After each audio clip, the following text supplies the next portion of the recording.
Okay. Hey everyone, it is I, the Reverend Godfather, aka the Martinsburg Madman, and we're back this week with another interview. This time we are with Matt Anderson of Key 13 Films. this is the first time we had Matt on our show, promoting his latest GoFundMe. I think it's his latest GoFundMe. He could correct me if I'm wrong, and what he does as a independent filmmaker. So we'll let him talk about his latest campaign and what he's doing, then in his past work. So, Matt, tell us about this new campaign that you have out there. Okay, well, it's called These Things, and it is a welcome, at least I think it's a welcome throwback to the 80s, kind of late 80s, early 90s alien invasion horror comedy films like Critters or kind of the more lower end films like Attack of the Killer Tomatoes, those kind of things. But well, of course, with a modern twist. Um, it's a story you've seen a million times before. Six friends go off to a semi-remote house to party, to drink, to smoke weed, do all the stuff that college kids do, and run afoul of an alien invasion of these things. And then, it's who survives? How do they survive? What happens? And of course, there are little secrets and twists all But throughout the let me movie. Don't mean to interrupt you, folks.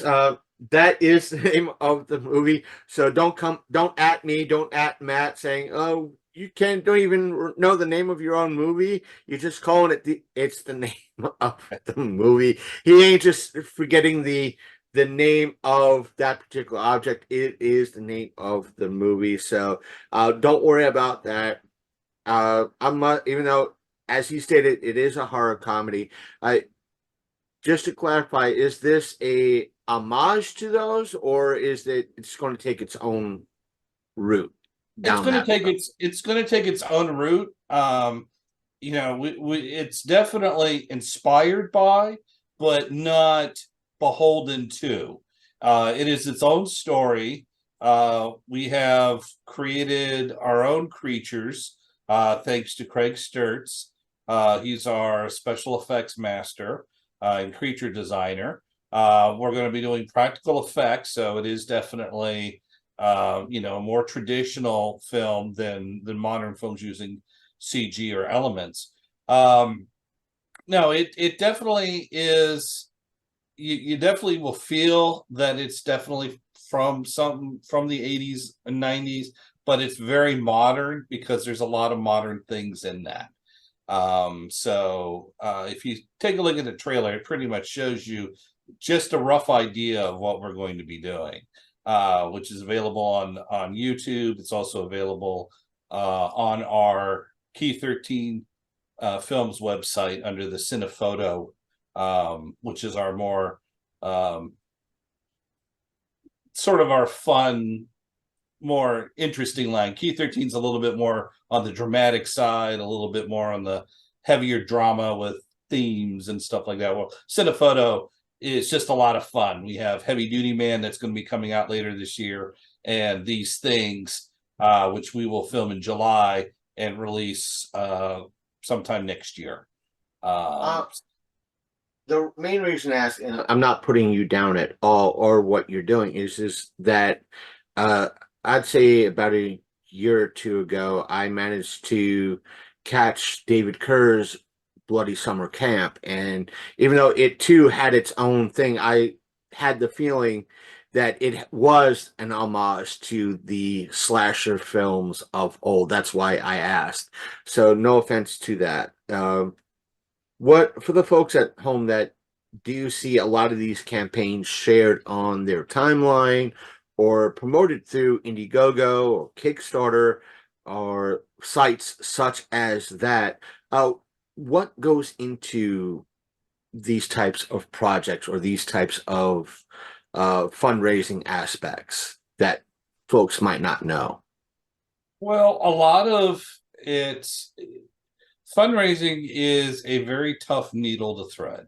Um, you've got to have the right mix of earnest honesty, but you've got to have some sort of proof that you can do what you're setting out to do.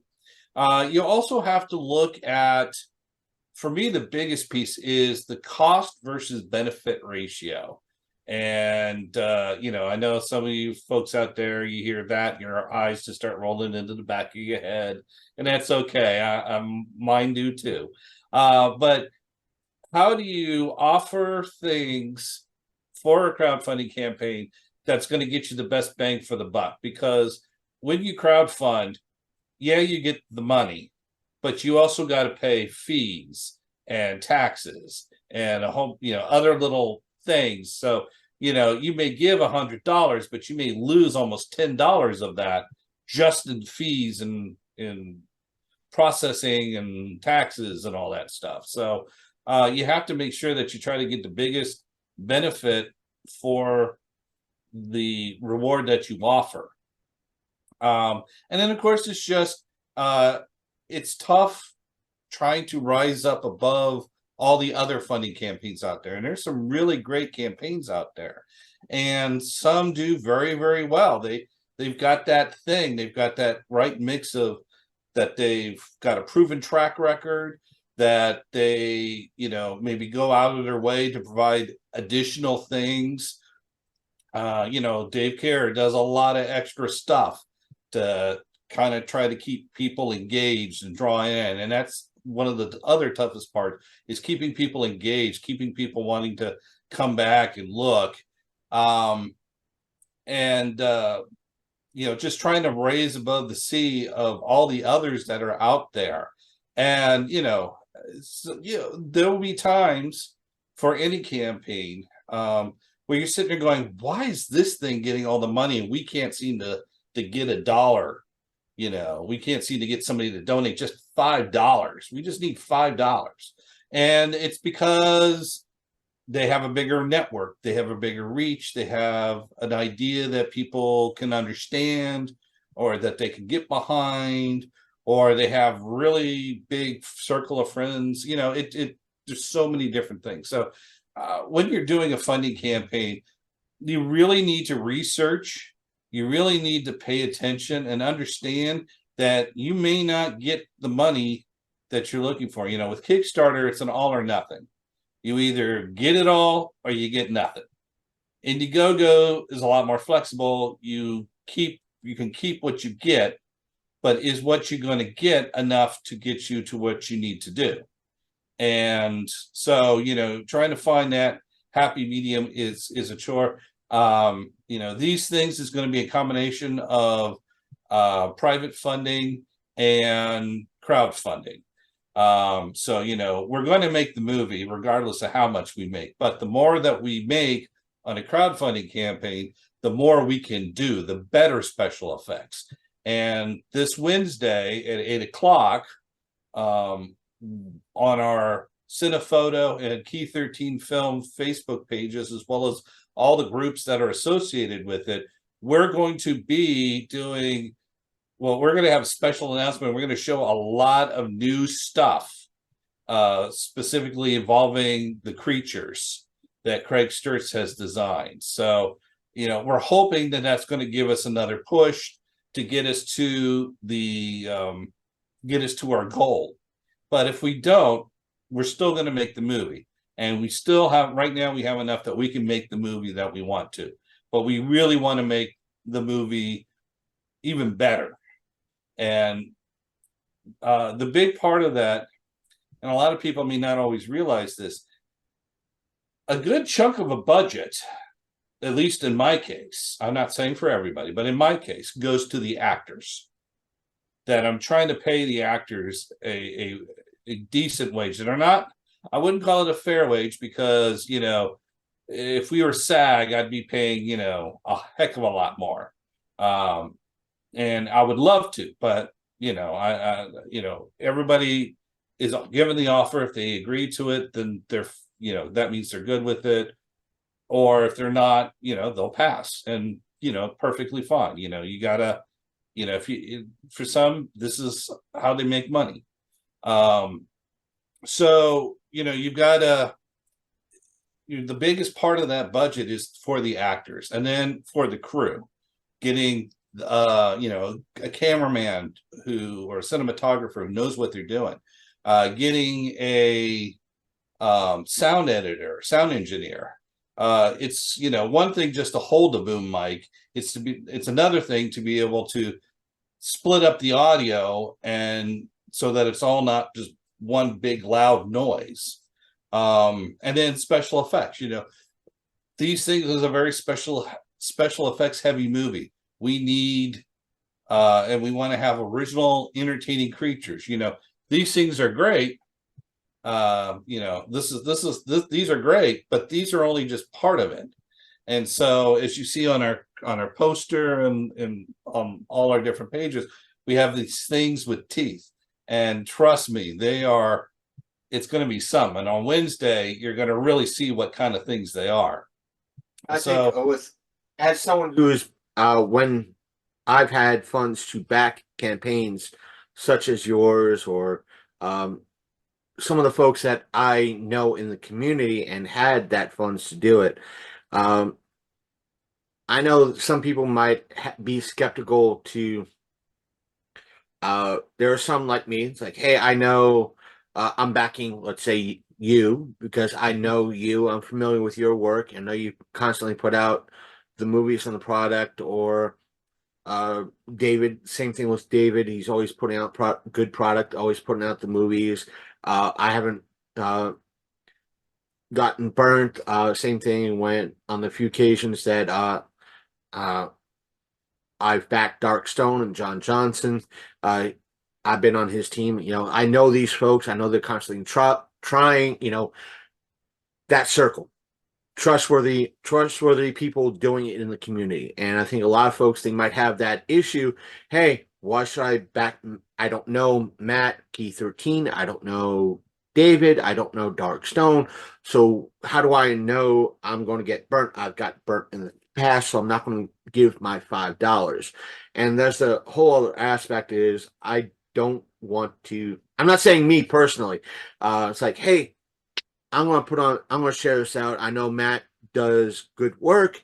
I know Dave does good work, but as soon as you announce on Facebook, I'm sure you've had the issue as well. As soon as I put out or share that, hey, I just gave Matt $5, $10, whatever, for his campaign. As soon as that post is on X, Twitter, whatever you want to call it, Instagram, Facebook, all of a sudden I've gotten it. Say, hey, I see you are, running an IndieGoGo campaign. Do you need my help to promote it? Oh I'm yeah. I'm backing a campaign. Right. I'm not running it, but do you need help promoting it? No, dude, I just donated. Or I know recently, I'm just going to pick it up. For example, it's like, oh, I just got this product in. Let's do an unbagging of, my pledge, the reward I got for backing Matt's product. Let's take that journey with me. And all of a sudden I get the same things like, are you running a Kickstarter or IndieGoGo? I could Right. help you with that. I'm like, dude, I'm sharing what I've gotten. So in a way, promoting that Matt is giving rewards, and he's following through on his campaign, which is, even though I'm a very tiny creator, it's still proof out there that yourself could use, saying, hey, look at this, we do send out our stuff. Um it it's that issue on our end, and it's like, oh, I don't want, it's like, hey, as I get it, I'm sure Matt gets it, but still, we want you to help out a creator. You don't have to share it as much as Matt wants you to share that link out and help out. You did share that, where Right. I'm just trying to raise his voice up to everybody. So, Yeah, uh, it is a frustrating thing, and trust me, I get a billion of them. Yeah. I've actually been. I had told one several times to leave to stop messaging me, and I basically, I guess their supervisor, which I don't believe that actually was, basically emailed me or messaged me and said that I was being rude to their representative, and I was like, get out of here. So, it's, I understand, what you're talking about because I've gotten it, excuse me, so many It's okay. times. And it is incredibly frustrating. And, if anybody's cold calling you to offer their services, and they can't even use proper grammar, um, pass.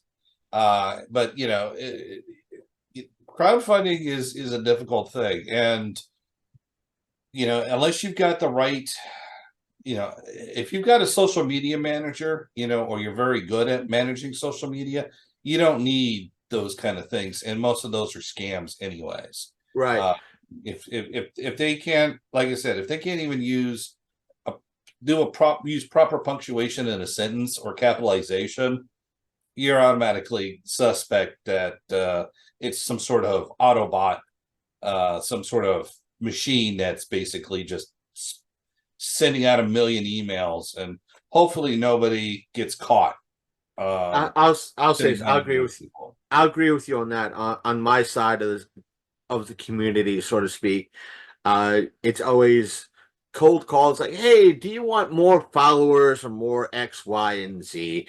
I'm like, Mhm. and my response is, "Congratulations, you just won a special reward. That reward being you're getting blocked." My aspect is that if I wanted help promoting what I need to, one thing is like, hey, I have you guys in my corner in a way. It's like, okay, what am I doing wrong? How can you guys help me? Give me fresh eyes on this. Right, And if that does not work or it's not working for me and I've had the funds, I'm not searching, I'm not doing the guy that or gal or person that is cold calling me. I'm searching somebody out.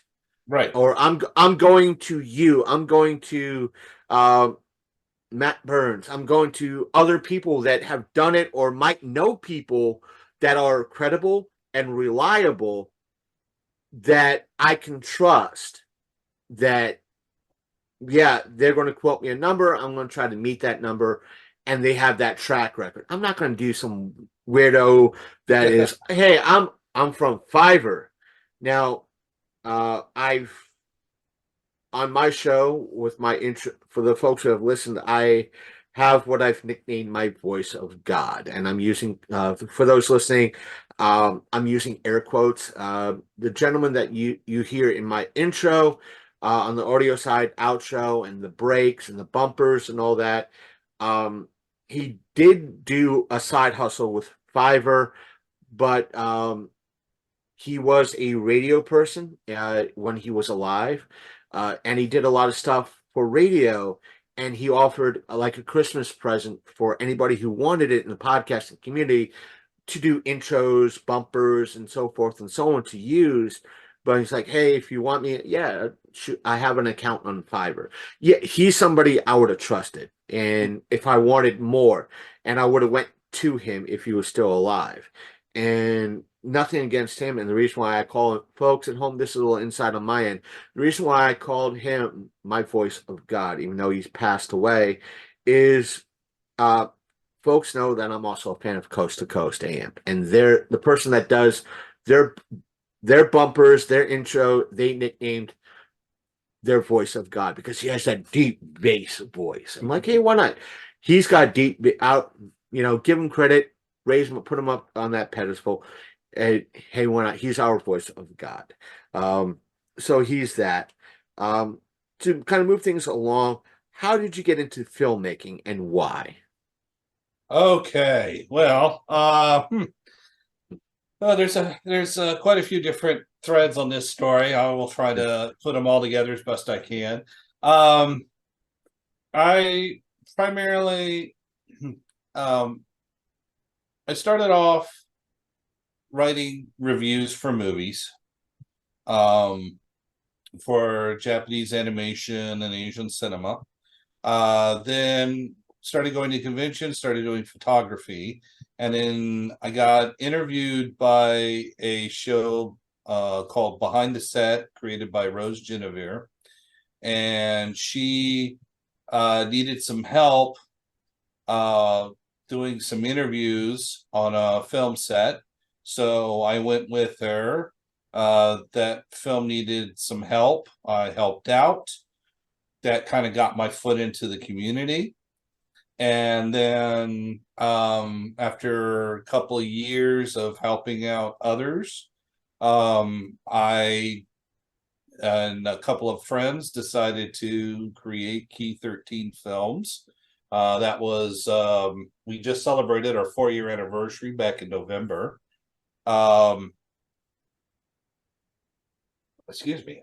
So that's the how. And then the why. Well, um, when I was 7 years old, I wanted to be a novelist. But what the heck does a 7-year-old know about anything? So it was a dream that I had, but I wasn't a very good writer. Dialogue was terrible. So and then life happened, joined the military, got married, had kids, so that dream kind of went to the wayside. And then when I started writing but I'd always had, when I was writing my stories, I always saw it like a movie in my head. So when I started writing reviews, I watched a lot of movies. I watched not only Asian cinema, but American cinema, French cinema, from all over the world. And so I really kind of learned, and I got to study and break it down, and it rekindled those dreams. But instead of being a novelist, decided to try my hand at screenplays. And I'd done some acting when I was younger, and I really loved it. But I've always in my heart been a writer. And so I wrote my first screenplay. Is our short film Hoodie, which was also the very first thing that we ever filmed. And my partner at the time, my business partner, he said that, man, you got actual good talent for writing dialogue, which, up until that point, I thought that I had no talent of writing dialogue. But, Hoodie showed me that I actually could. And so I started writing other things. And as a writer, one of the most important things that you can have is people that are going to give you honest and good feedback. They're not just going to say, oh, it's great, it's wonderful. They're not just going to blow smoke up your ass. But you don't want somebody who says, oh, it sucks, and then gives you no way to fix it. Just says it sucks. Why does it suck? It just sucks. Okay, that doesn't help me any. So I was fortunate to have the right kind of people to give me that input, that they'll read a script and say, this is great and this is not so great. So, with the success of Hoodie, and Hoodie won some awards for the short film, won some awards. And so then I started doing other stuff, and I was doing a show at the time, and that was, well received. And so really just from the last 6 or so years, that my love of writing, my love of storytelling was rekindled. And now I'm at a point where I'm getting to actually see my ideas come to life. We have Serious Profession, which will be coming out very soon. Anna Key, which we had a premiere back in April, very well received. We have Heavy Duty Man, which is also coming out. The Resident Evil documentary, which was not I didn't create the project. It was Brandon Salisbury who brought the project to me, but I saw what he was trying to do and was smart enough to say, yes, I want to be a part of this. So the why is basically I'm getting to do something that I always wanted to do, not necessarily in the way that I thought I was going to do it. I thought I was going to be writing books, and selling books. But as it turns out, I'm writing screenplays and then helping getting them made. And and these things is just the latest um, of my ideas that are going to get made, and that's one of my favorite part. I if it was up to me, I would just write all day long and have other people make my stuff. But I don't have Sony, I don't have Paramount knocking down my door asking for my scripts, so I got to make it myself, or I got to give them over like a heavy duty man. I came up with the idea and the concept and some of the dialogue, but Tom Toohey just took the project and says, I'm going to run with this. And so I just gave that over to him. Amanda Megan directed Anna Key, and it was tough to let that baby go and give it into the hands of another director, because I knew how I would do it, but it wasn't necessarily the way that it was supposed to be done. So Amanda did it the way that she felt, and it came out great. So it's a matter of just, I'm getting to do what I enjoy. I'm getting to write. I'm getting to see that vision come to life, whether I'm directing it or somebody else is directing it. And I've always been very happy with what's been done. So I got the 4 films coming out this year. We'll start working on these things. So I'm getting to do what I love, just like I said, not in quite the way that I thought I was going to do it. Now, here's where we get into a little bit more of your personal opinion in regards to some things. Folks out there might not like his opinion or mine in regards to it, and that being, as an indie filmmaker, indie creator yourself, what are your thoughts? As you stated, you're not Paramount, you're not Paramount, you're not Sony, you're not Warner Brothers, with all of which, including, oh, sorry, hay fever. There's still a lot of pollen in the air. I'm right there with But you. that seem to be on shaky ground right now with what they're doing with various outlets, what they're putting out, depending on who you talk to. But do you see, or do you agree with a lot of folks like myself saying that, hey, the ground is shaky, the amount of original content is not being put out to everybody's satisfaction by the big players out there? Go with the indie. Do you think the role of the indie creator is still, I wouldn't say viable, but one of the better options out there for folks to enjoy the content or enjoy content? That's a very multi-layered question.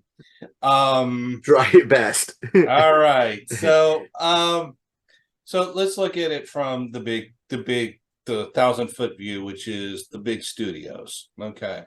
I think that the way that the system is currently enacted, where if you're not represented, if you don't have an agent, if you're not assigned to this, if you haven't had, a successful career in doing commercials or something like that, I think that system, that closed off system that they currently have, I think that's what's causing the dearth of original content, because people are just the people at that level just aren't able to break outside. Anybody that is a talented writer has a much harder time.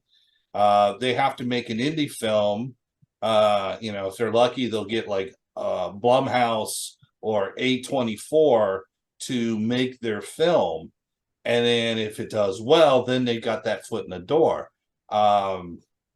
So I think that the studio system, and even like Netflix or all those, they need to open up more. They need to let people like me and all the other filmmakers out there have an opportunity, not and where we're not having to shell out $500 for some website that might get us a connection.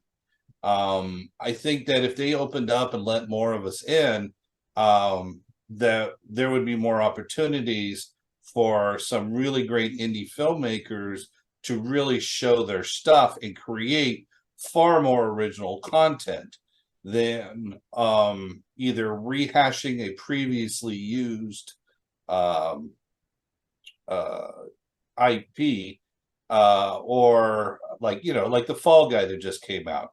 It's based off the TV show. They use the name Cold Saber, but it's totally different, and I'm okay with that. But the fact that why did they have to use the Fall Guy? Why couldn't they use the Stuntman or something else? Why did it have to be taken for that? And that's because if you don't if you don't allow for original ideas, if you're always just looking to be safe, I think that's the other part of the issue with the big studios is they're playing it safe, which understandable. When you've got millions and billions of dollars, you want to make sure you get your money back, but it's also creating kind of a lack of new and original content. I don't mean to interrupt you, Yeah, Matt, but I think you're right. That is part of it, and it's also I don't want to use it because it might water down the term for it. It also might be a form of gaslighting as well, which might be a strong term for it, meaning the studio's like, well, it's what the audience wants. It's what you as the audience wants. And the audience is pretty much going, yes, it's what we want. Or if you oh want to yeah, use a movie term, the idiocracy response. Bondo is what people need. And the people are going, yes, Bondo is what we need. Well, what if you need more than that? That sort of aspect. And it's that secular spherical mentality of it. And it's hard for, and again, it could be like what you're saying, to kind of lead on what you're saying, that close sphere. It's like, wait a minute, you you as fans are raising up the aspect of these remakes, reboots, in name only stuff. Yet you want that new content, that new stuff. But when someone, again, in my case, like Keith 13, or someone from Darkstone, or Bloody, David Kerr, and all them are putting out stuff, or whomever on that indie circuit's putting out uh, new stuff, you're putting them down. And yet they might be doing a lot of the same tropes in regards to what they put out, but it's still a more original idea than what you're giving the bigger studios to. But with the smaller studios, the independent folks, that movie, that $10, that $15, that $20 that you may give them, or $50 in their campaign, that money has more weight to it because you're supporting them, not the big studio. right. Well, it is true that you got to give the audience what they want. And, certainly I've learned that lesson myself with just even some of my own films. You know, um, you know, a lot of people told me that I should have started off with horror films, because they're very popular, and I like a good horror film. Um, but we decided we didn't want to just do that. We and some would, it's open for debate whether we made the right choice or the wrong choice, but it's the choice we made.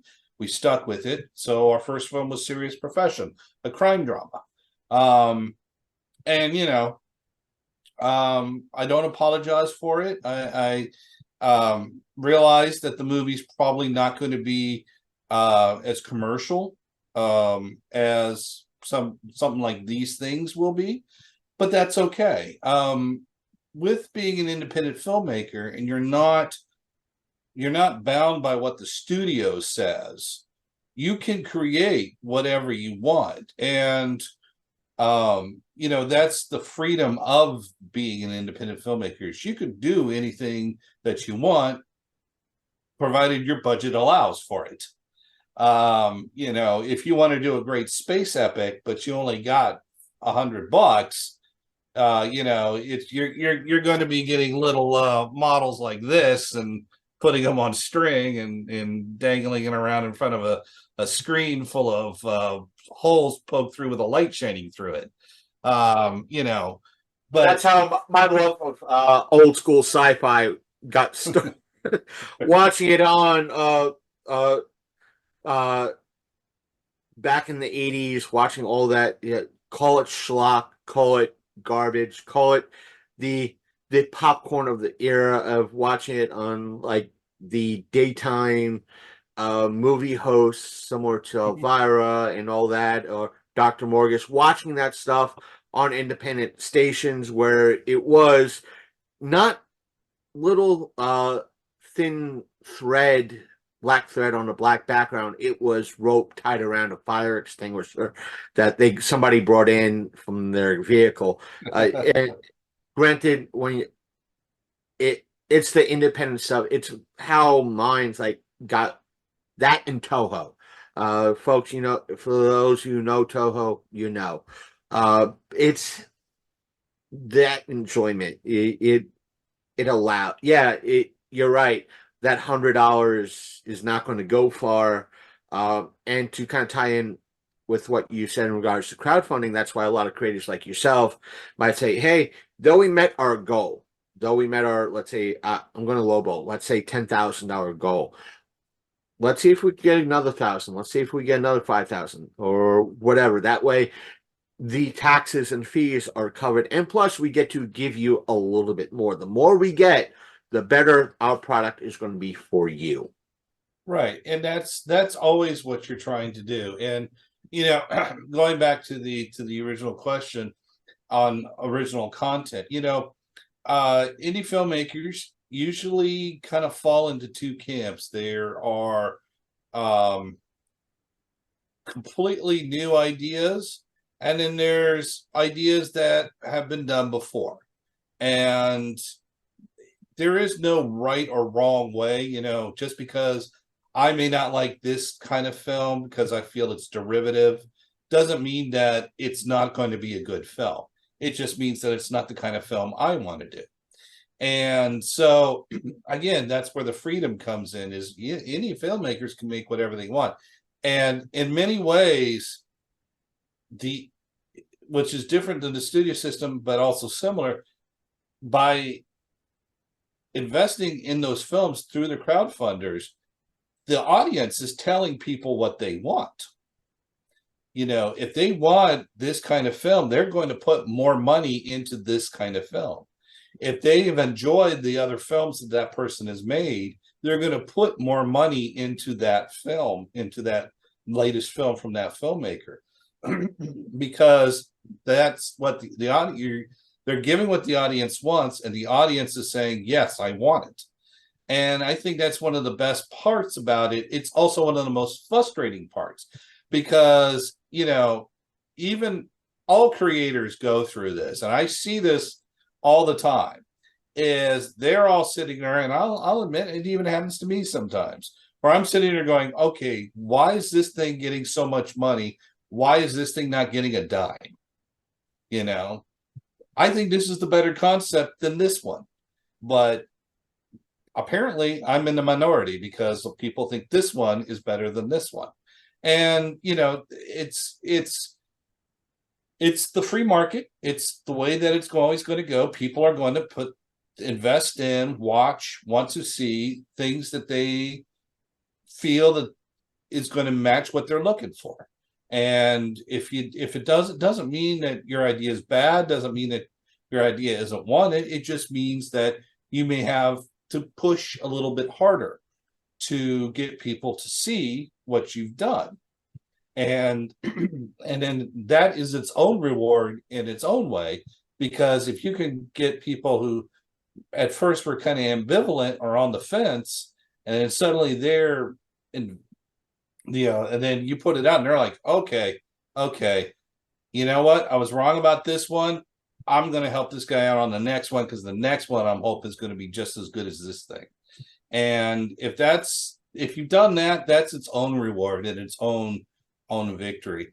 It's I try to create original content. I try to take an idea, and and there's only like 7 plots that are out there, and every story is a derivative of those 7 plots. But I have friends, and I always say this: I'm never going to make a fan film. I like fan films. I've seen some fantastic fan films, but I don't ever want to make a fan film. And it's not because I think they're bad or I think that they're whatever. It's because that's just not what I want to do. I want to tell the stories I want to tell. I want to come up with original ideas. And if I were to ever do one, and that is the extremely rare case, I'm going to do one from something so obscure or something so that's known but not really known, like John Carpenter's Prince of Darkness. If I ever did a fan film, I'd do a Prince of Darkness fan film. Nobody's done a Prince of Darkness fan film. But I would do that. So if I ever got that urge where I'm just like, you know what, forget it, I'm going to make a fan film, I'd make something along those lines, something that just would be so out of left field. And again, that's, and if people would donate to that one, then, obviously I'm giving, people are more interested in that than maybe on another idea. So the key thing that, as far as being an independent filmmaker, and the big thing that I keep in mind and remind myself every day is, if you really want to tell the story, you're going to tell the story, and you're going to find a way to tell it in whatever way you can with whatever money you've got, and, everyone's heard the stories about the filmmaker that goes in the hawk, they mortgage their house, they max out all their credit cards, they get their film made, and then it's called the Blair Witch Project, and boom, it's lightning in a bottle. And it is an amount of luck, Why does this movie, which has everything going for it, doesn't do well, but this movie had nothing going for it, and it's just completely gone gangbusters? Partially it's because of the audience, and partially it's just because the people who made it figured out what that lightning is and were able to capture it, and people saw it and liked it. But sometimes it's just the luck of the draw. Sometimes you can make the best film in the world and nobody sees it. And as an independent filmmaker, it's frustrating when you think you've got this killer idea and it just is met with stifling indifference. But you can't let that stop you. You can't despair. You can't let it stop you.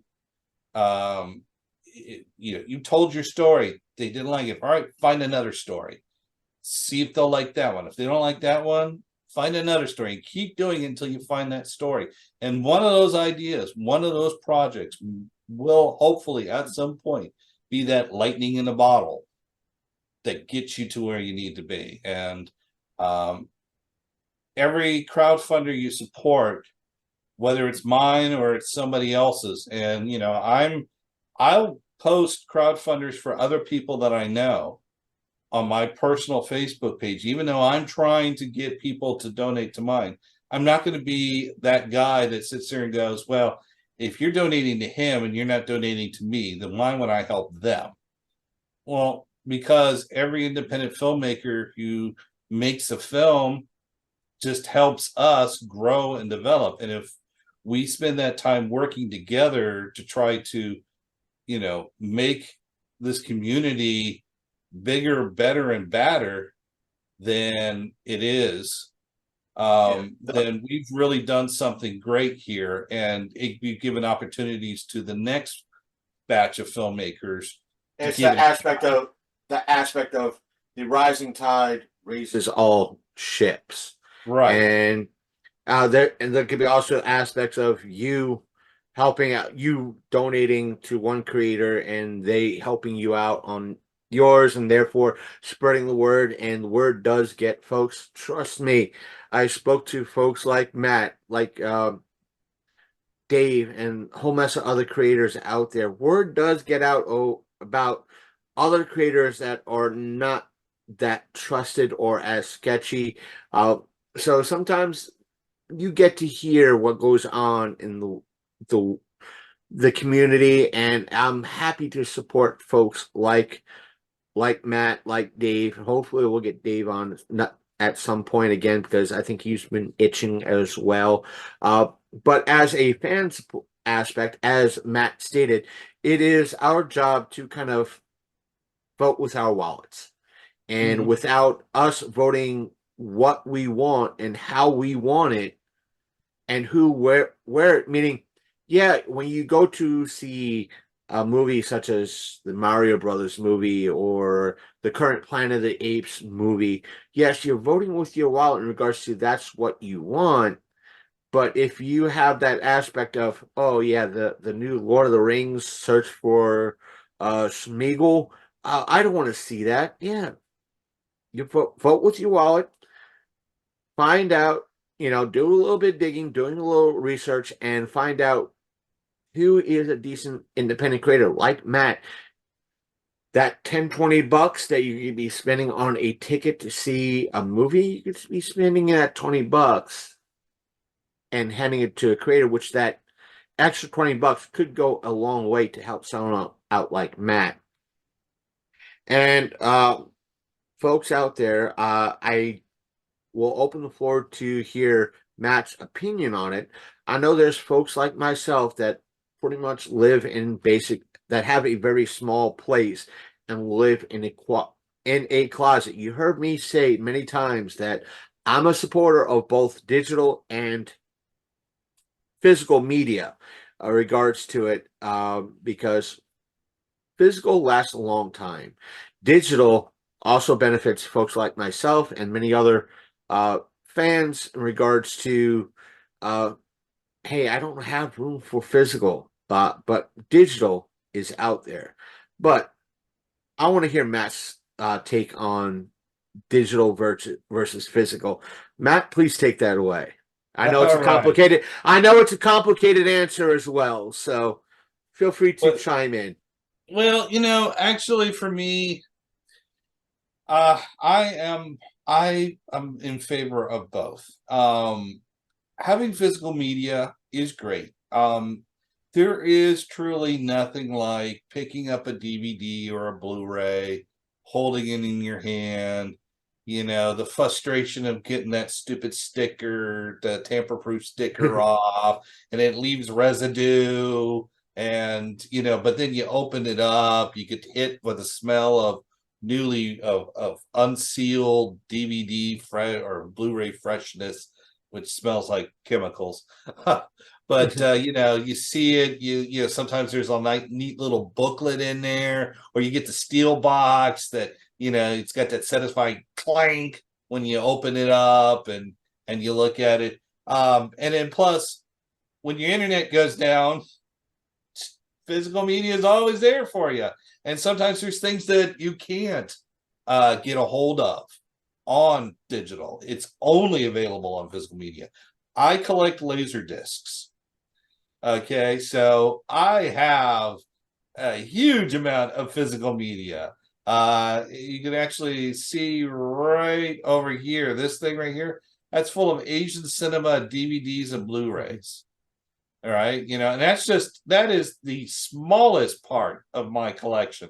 I got a whole room behind this door over here that's just just a whole wall of anime DVDs, VHS tapes, and then downstairs I've got stacks of physical media. But as much as I love it, as much as I like holding it, as much as I like, flopping it in the DVD player and hitting play and getting those things that I can't find on streaming, especially like Asian cinema back there, back there, Asian cinema back there, which I can't find in America because they don't think anybody in America is going to want to watch it. Physical media is a great thing, but there gets this to a point, and I have an ex-wife to prove it, that you run out of space, or the wife or spouse or significant other or whatever um, doesn't want all that crap in their house. So streaming in many ways is a great way because I can watch it anywhere I want. So I'm taking my lunch break. I can, pop in my headphones, watch an episode of something, or watch,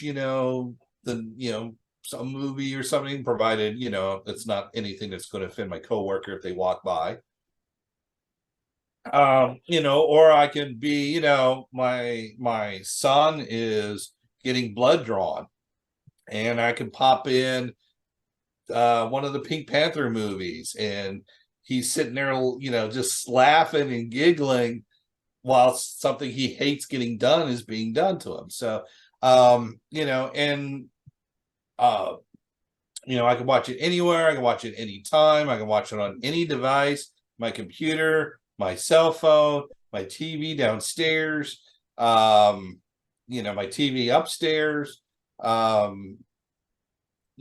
Plus you get a lot more content. In some ways, streaming is like the DVD stores of old. It's like Blockbuster. I have gone down many times down a rabbit hole where I pick a movie and then it says, you may also like this. And I'm like, oh, I like that movie. And I click it. And then you may also like, oh, I like that movie. And then click it. And then so on and so forth. Until next thing you know, I'm down 12 titles deep, and I can still keep going. And I have to stop myself and say, okay, you need to pick one of these damn movies up the line. So, Matt, I hate to do this. I'm going to have to pause you right there, folks. I'm going to okay. pause the recording. My little situation, my bladder's now this big, and I have this much. So I'm going to pause it real quick. After that, we'll continue with Matt's thought in regards to that, and I'll weigh in as well. So I'll be right back. Okay, sorry about that, folks, and thank you, Matt, for your patience in regards to that.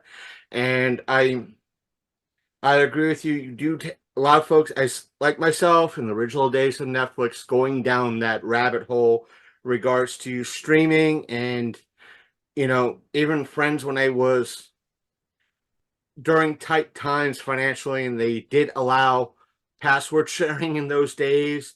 I've had a lot of friends that saw my logic playing those movies on Netflix, like they'd see me watching documentaries about starting with, like, say, ocean life, then life on land, like wild animals in Africa and so forth and so on, then moving up to wild and interesting rare birds, then going to space in our solar system. But somewhere in the middle of everything is Dora the Explorer or something along those lines. It's like, dude, I was following your logic from the deep sea to all the way up to you going into alien movies, but what's this, Scooby-Doo and the Legend of the Five Evil Books or something? And Right. like, or the aspect that I think the hardest with me and streaming and doing things digitally is the convoluted and complicated rights issues that a lot of the major studios may have with those that IP or that particular movie.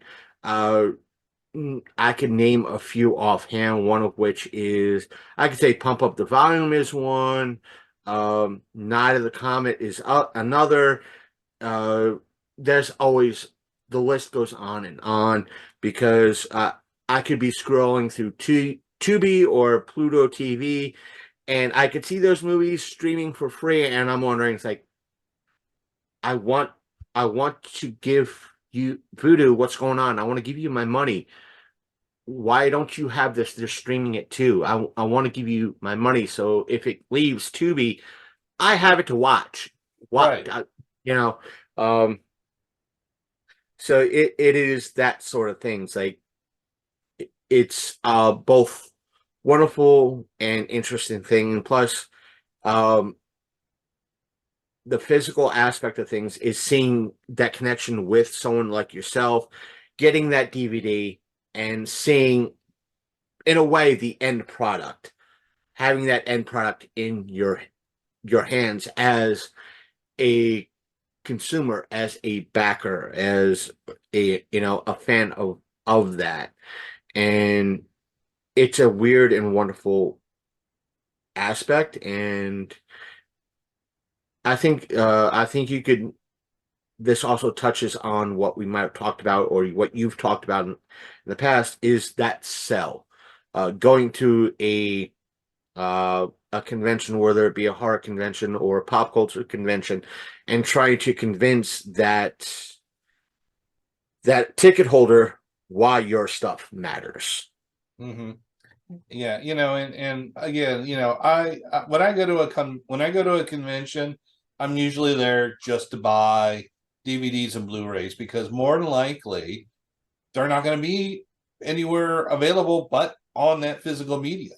They may not be able to get on Tubi, or and there's a million of these I don't know what you'd call them, but millions of these little channels out there, Roku channels or YouTube channels or whatever, that you have to kind of dig to find them. And I'll be honest, I've got such a busy life that I don't have time to go digging around. Like, I just got introduced to Fossum not too long ago. Hadn't even heard of it until somebody I knew was in a movie that they were promoting. So I went to Fossum, and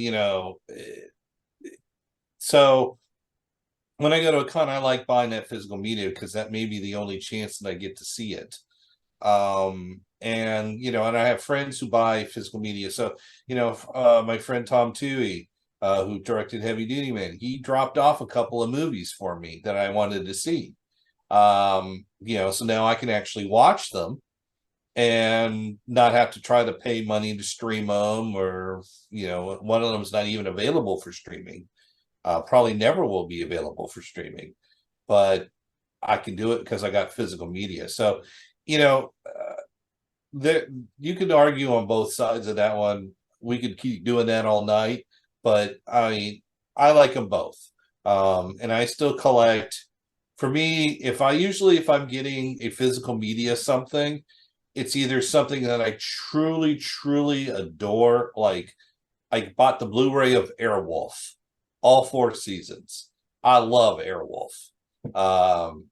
Very big childhood memory for me. So I bought that physical copy. But it's something I really love, or it's something that I can't find streaming anywhere. And sometimes there are some stuff that I only found available on streaming, or like the Internet Archive. I forget the actual name of it. There's this horror film called Jenny, which is about this girl who was a snake, who, when she was a little kid, was like in a revivalist church, and like did the thing with the snakes, and then she kind of turned her back on that. Well, then all the mean girls at this high school, at this private school, turn on her, so she starts using her snake communication ability to get revenge. I mean, most people have never seen this thing or heard of it, but I found it on the Internet Archive and was able to download it. And now I have a physical copy of it on a massive hard drive. Because it's a lot easier to store a crap ton of movies on something like this. This is the size of a DVD, one DVD or two, box set, but I've got hundreds of movies on this thing. Easy to do. Actually, in this case, I only have one movie on here, one of my movies, but the point still stands. I have, sometimes you can only find it available digital online, but then there's another movie called The Hoax, which not the Richard Gere movie, but one from the 70s or early 80s with Frank Bonner, who most people know as Herb Tarlake from WKRP. And he's a ladies' man in this one. So he's actually a stud. Imagine that. You can't find it on DVD, can't find it streaming, you can't find it on the archive. I had to buy a friggin' VHS copy of this movie. But it's a movie that I loved and adored that I watched on the 2 a.m. movie on one of the television channels. So I have a spot. I love physical media, but if I'm getting it, it's either something I truly love, something that I can't find, or and like in the case of the hoax, both, or this movie Shock Trauma. This is made for TV movie. One of the first syndicated made for TV movies. Can only find it on DVD. Can't find it streaming anywhere. I had to buy it. I bought it. I have it. I own it. I'm such a happy person. So I love it all. It all depends on what you do, and if you've got a spouse who's okay with you keeping all that crap in their house, or a significant other or whatever. I don't have that, so I can put as much crap in my house as I want. Okay, before we wrap things up, last and final topic, honestly, what advice would you give someone who has that same mentality as you, as probably a young lad of, I want to try to be a filmmaker out there? I know a lot of folks might say, use YouTube as a tool, but what are your thoughts? Well, the first thing that I would say, if you want to be a filmmaker, is watch movies. Watch a lot of movies, and watch it one time for entertainment value, but then watch how they tell the story.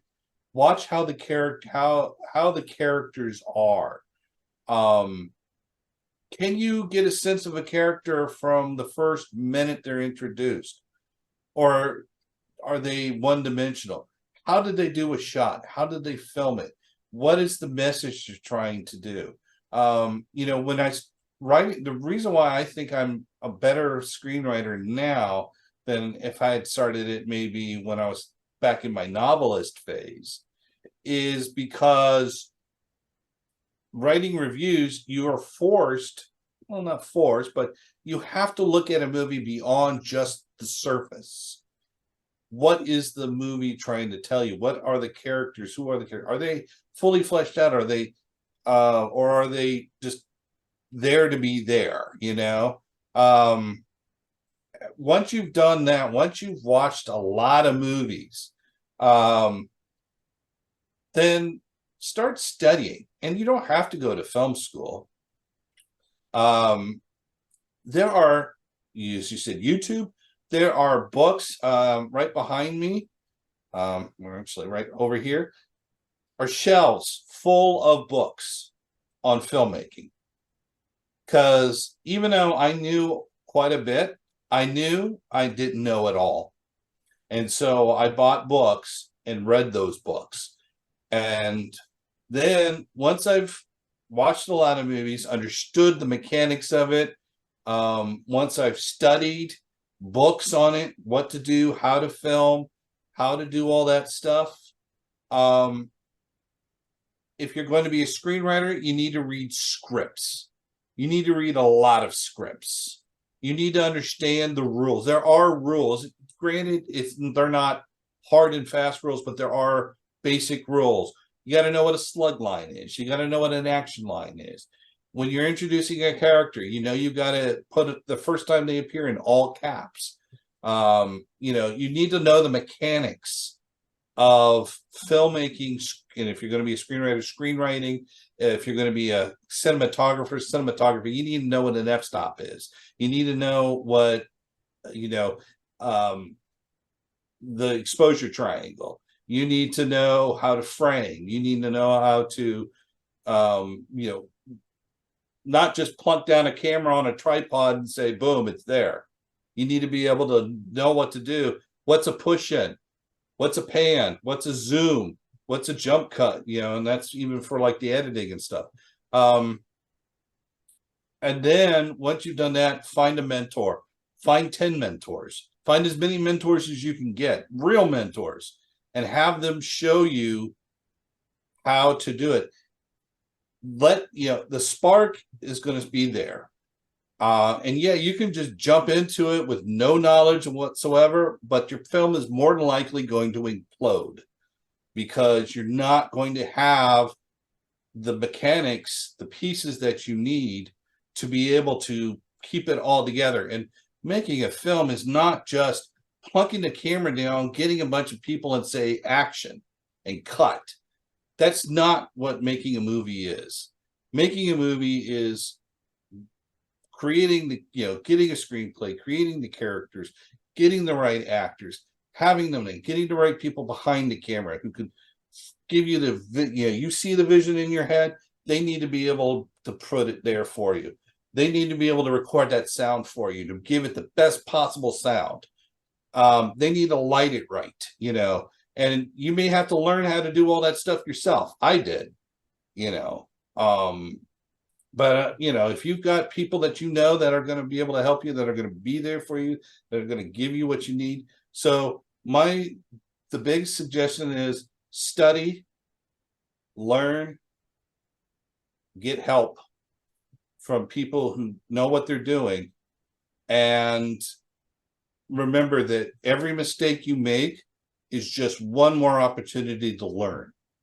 And the final thing I will say, never, ever think you know it all. The minute you think that, you have already failed because you will never know it all. You will know a lot. You may know more than most. But if you ever think you know it all, you failed. You've got to keep learning. You got to be open to learning. You got to be open to criticism. You got to have a thick skin. You've got to be ready to accept the fact that people may not like what you've done. And if the criticism is valid, you'll know when the criticism is valid. If it's valid, you're going to take it and you're going to make it better for the next one. If you don't, if it's not valid, then you can ignore it. And I had one guy on technical aspects. If he said something technical, I'd listen because he knew his stuff technically. Creatively, he didn't know jack squat. And I would not listen. If he gave me creative notes, I knew full well what he was thinking was creative was pedestrian and bland. So I ignored that, but I listened to that. Not because I knew everything, but because I knew he was wrong. But when he was telling me, hey, your exposure's not right, he was right.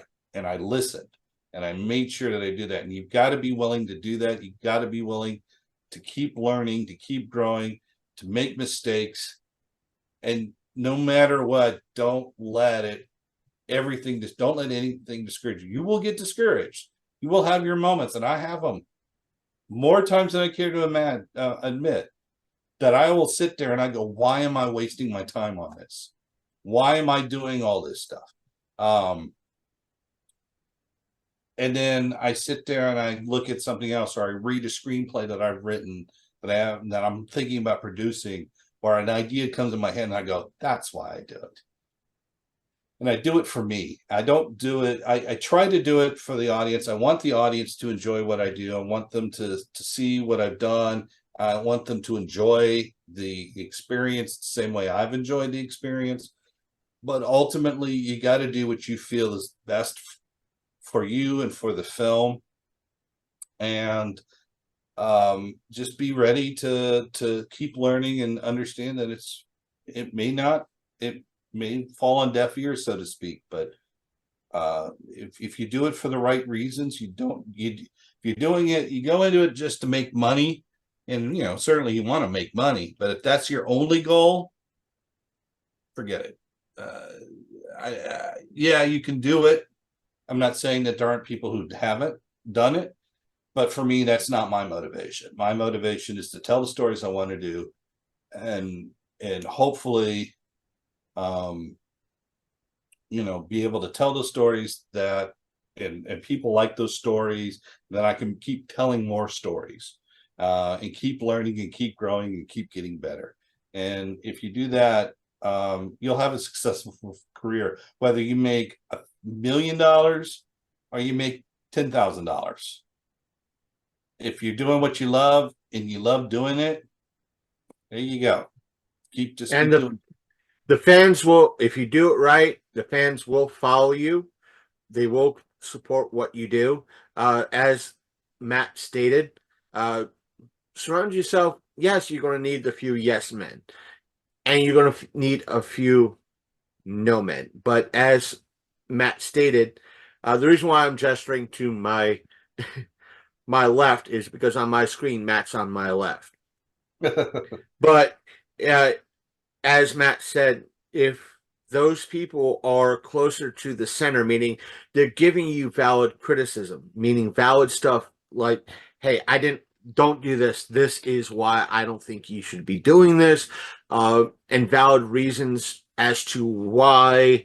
Uh, Listen to them and make sure these are the folks that are saying, that will tell you, even if you did it, dude, I told you it wasn't going to work, dummy. Uh, that way, the truth is out there and it's there, and you're not. They're not feeding your.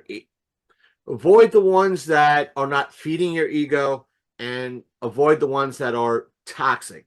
Avoid Keep the ones that are keeping everything in check.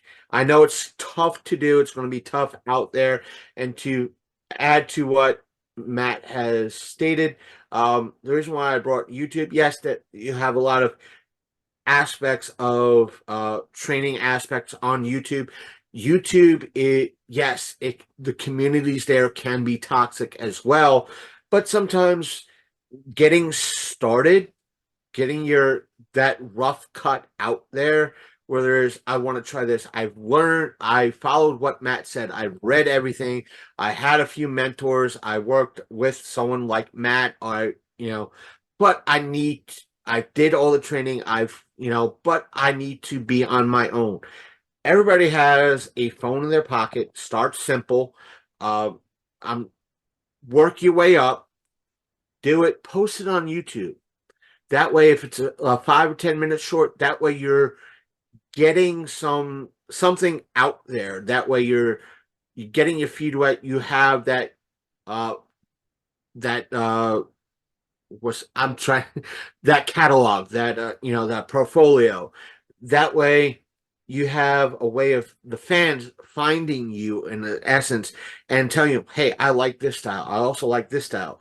That way you could fiddle with drama, fiddle with comedy, fiddle with horror, and you could test the waters in a way and put out the trailers and get more. So don't and it'll also help you get that thick skin, because those fans as well are the ones that are going to roast you the hardest. They're the ones that are going to probably hate you the most.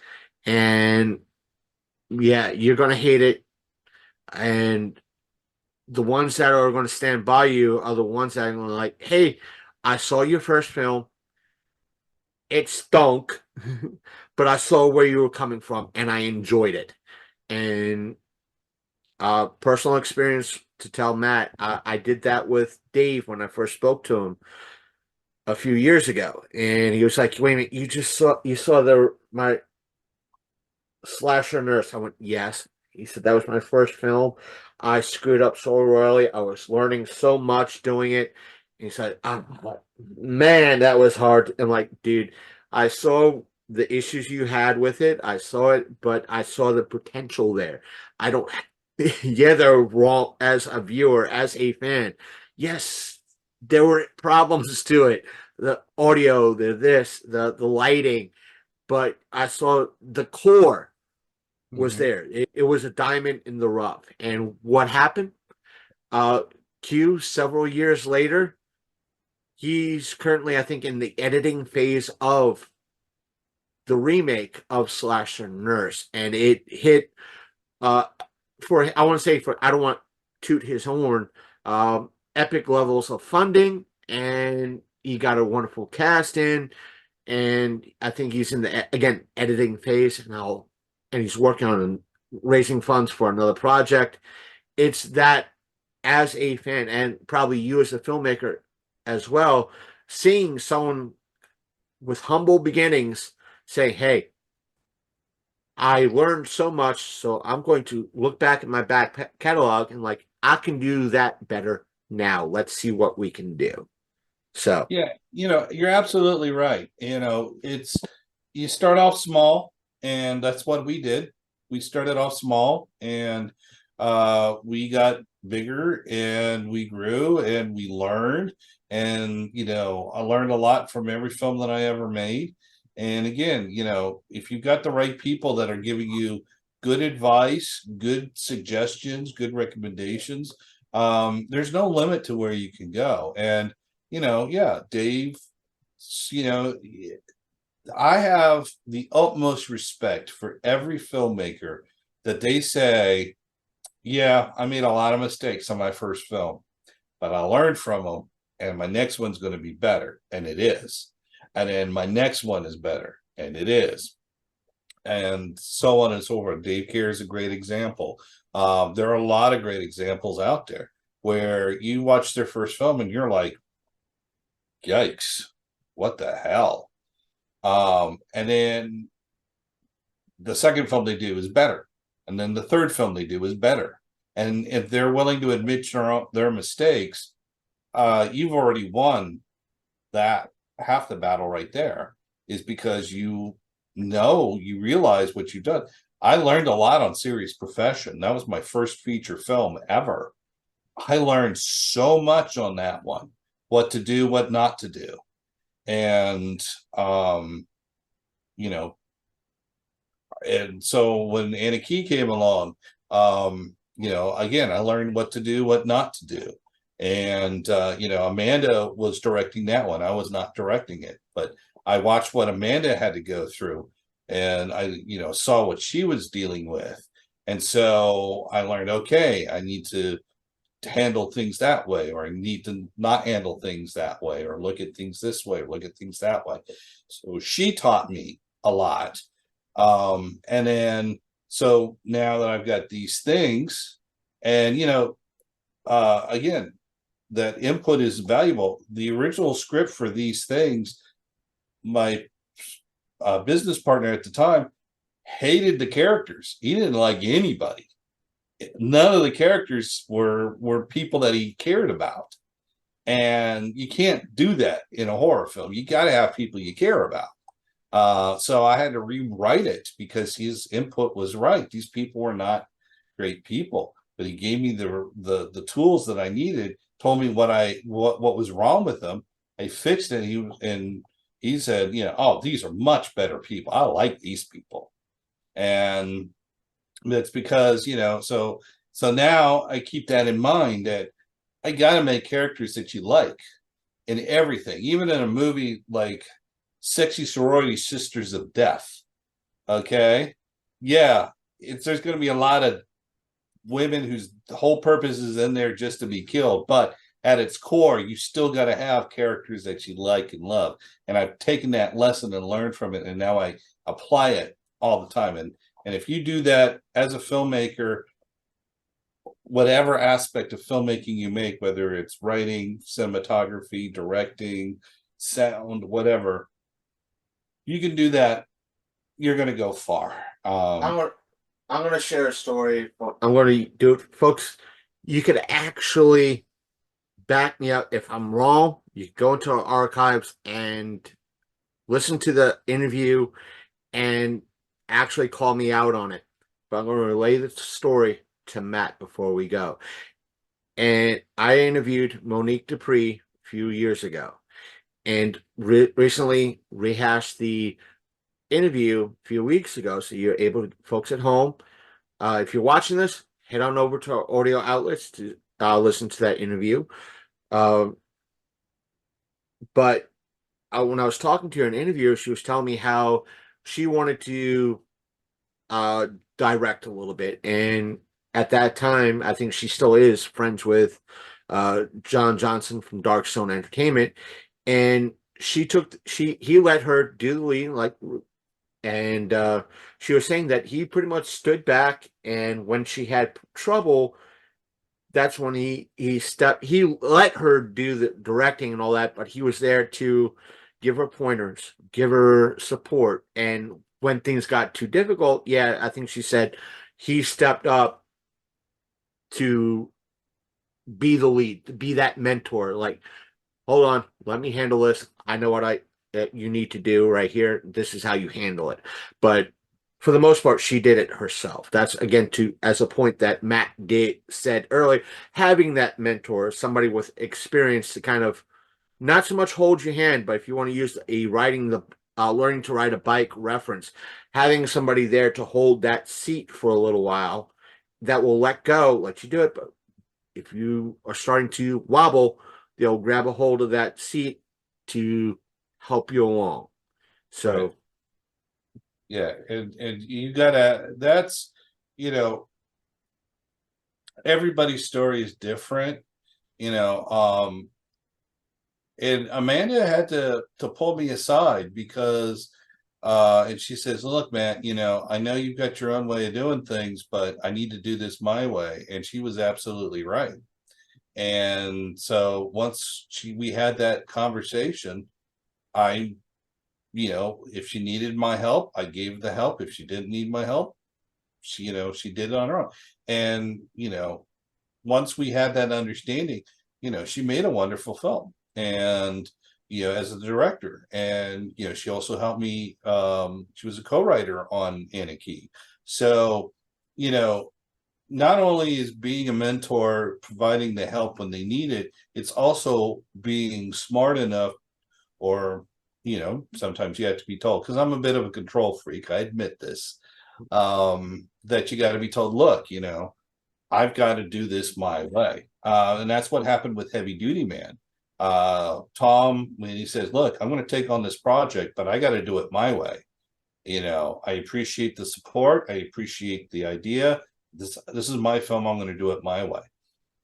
And once I understood that, once he made that clear and Amanda made it clear, I just step back and I say, look, I'll help out where you need me. If you don't need my help, I'm just going to be right here in case you do. And that right there is just as good at being a mentor, as actually, okay, you need to do this, you need to do that. And everybody's journey is going to be different. Everybody has to find their line in the sand, so to speak. They need to know when, okay, do I need to say it? Do I need to say something? Or do I keep my mouth shut? And everybody finds that point. And then once you cross that point, you got to stand up for yourself. And a good production partner will understand that, respect it, and follow their lead, especially if they are the lead. The director is in charge. Yeah, I was the producer and the writer, but the director is the one who's got to make the film, is the one who's putting it all together. And so, you gotta sometimes, as much as hard as it was for me, because I am a control freak, I had to step back and let them do it and let them succeed or fail on their own. And, they succeeded. So, that was the right call. That was the right conversation to have with me. And now it's also helped me understand in the future, if I give a project over to somebody, I need to just give that project over. Let them run with it. Let them figure it out. Be available if they need me. But if they don't need me, okay, fine. okay, on that note, one last thing before I close it out. Folks, this time I mean it. Matt, even though I'll be putting the links in the description, either depending on where you view this, folks, above or below this video, where can they find you?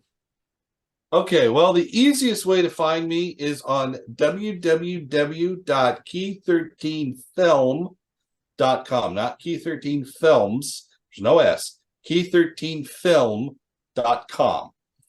We originally had a longer name. That's why I kind of kept it short. But in hindsight, I should have put an S on that. But anyways, www.key13film.com. You can find everything we've ever done.